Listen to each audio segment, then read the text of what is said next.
Salut les petits loulous. Salut tout le monde, on se retrouve aujourd'hui dans le froid et la grisaille parisienne pour une nouvelle vidéo. Aujourd'hui je voulais vous parler d'un antivol en titane.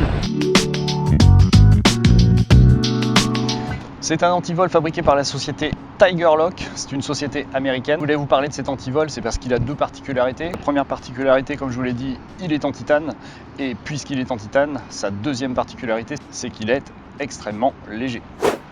420 grammes pour un antivol, ça fait vraiment un antivol poids plume. L'intégralité est en titane, y compris la serrure. Il suffit de venir pincer la pièce en métal ici et on désenclenche la serrure. La serrure, en fait, vous voyez, elle est indépendante. Ça pose un autre problème.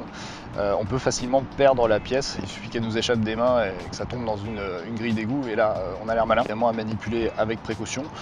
C'est une des parties les plus lourdes de l'engin. Comment on manipule la pièce? Vous voyez que le dessin de la pièce a été fait en fait pour venir prendre à la fois un poteau fixe et le cadre et une roue avec.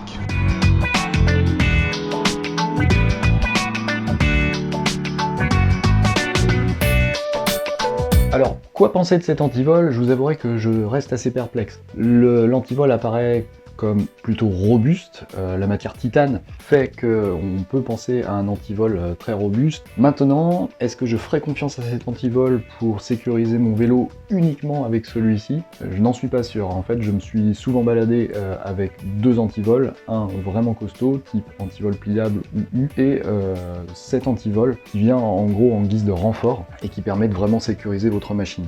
Utiliser cet antivol tout seul, pourquoi pas si vous stationnez votre vélo dans un endroit relativement sécurisant. Reste que la taille de l'antivol ne permet pas toujours de pouvoir englober un poteau, le cadre et une roue en même temps. Question tarif, le Tiger Lock est livré avec son support de cadre, on est à 99 $, soit à peu près 85 €.